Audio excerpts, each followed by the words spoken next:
As tourism graduate nga nabot og Thailand nga nahimong maestra nga wada mamahimong maestra kay maglaag ra man unta. For today video day. Oh, pwede siya kumayo din ni Cindy, no? So, din ha, di ta magpadugay-dugay kay mura. Iyo pa mampunta ning mata kay wala man ta mag-prepare breakfast. So, first thing first, luan nato ang atong mga kagaw din sa itong dagway. Gamito nato ang Nivea toner and lip balm para ma-moisturize ang atong wait ug dili ta mauwa pag atubang din sa itong afa mog namanggoy mo duot. Para sidlak-sidlak pod ba ang atong wait din ha. Unsa man na babes, gold kay magsidlak-sidlak. Hoy.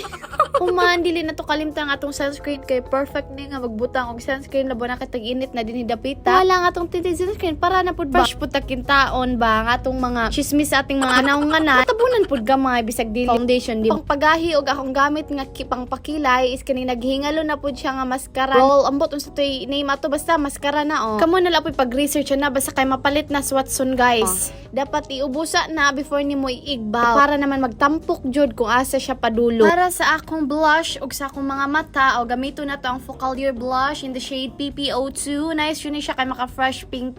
Ako lang yun siyang gigamit guys bisag dili ko ganan sa iyang amoy kay. Pero di jud mo magsisi ani nga paliton kay cream blush ni siya and blendable kaayo. So ingana ko magbutang sa blush din na pinaigbaw baka arong malif pud kita na nga tong dagway din na no. So gibutangan sad nako akong mga mata kay para inigkita sa akong mga estudyante magtwinkle na padat lang eyes no. Second to the last akong ginabutang hands nga blurring filler para jud na siya akong gibutang guys kay para dili mag-uwil-uwil ang akong dagway kitaon. Kay maorasad pud akong ma-afford no, dili pa ta maka-afford atong face powder kana lasang pulbo. And lastly akong ginabutang mascara from Maybelline Hyper Curls. So naghingalo na din to yung mga ka-babe. So baka may mga sponsor dyan no, hindi ko talaga tatanggihan dahil panalangin yan. And para naman hindi jud malagom ug maayo ang Disney Princess no, ginagamit jud ninahon ni Nivea Super C. Oh, may SPF 50 PA++ na din ha no. Kay mura jud tanan ako mostly ginagamit kay mura sa dong nasabdan diri nga product kay basig maunsa na niyang dagway din Aw. Og ang pabango nato na Victoria's Secret. Di ba? Naabot yun na diri sa Thailand. Gikan pa man nag-abroad niya. Niabot na pa nag-Pinas. O gibalik na po niya sa abroad.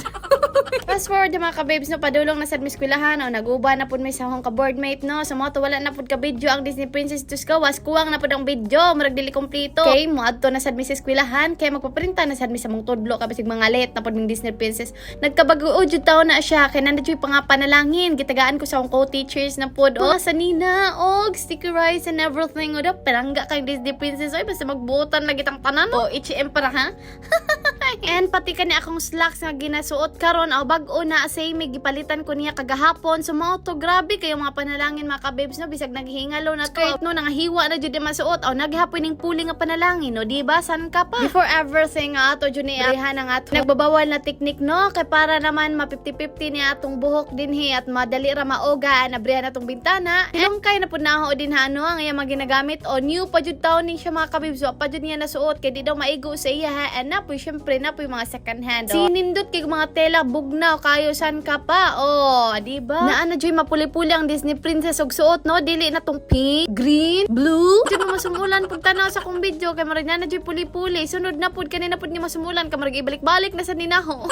Baka matingala kayo nga no nag-change outfit ko o ka nag-change outfit ko kay blue man nilang gisuot karon so may gani kay nakoy nakitan nga blue nga iyang gihatag so bago pa jud ni mga kabib dako kayong pagpasalamat so gipalitan na po ko next sticker yung panalangin si Disney Princess na super thankful jud ko nga na ako'y co-teacher nga buutan nga maghinatagon pero mga Thai teachers diri mga buutan jud sila walang halong joke na jud kunog ikaw rang usa sa ilang eskwelahan nga foreign teacher apaka ang mga panalangin sa ilang kanon kay tagaan mapugka so dire fast forward mga kabib sa akong last period and extra classes mora ni sila kagamay ka extra classes naman mga kababes and nasi panalangin ning abot noon ay parents nga naghatag sa ako sa akong estudyante sa kinder. Super thankful na po ding Disney Princess kay makakaon na sa the grapes makakaon na ba ako dari grapes ug hinatag so mahuli na ta karon kay medyo karon nakauli kay tungod lagi sa atong extra class every Monday and Wednesday and that's it for today. Thank you for watching.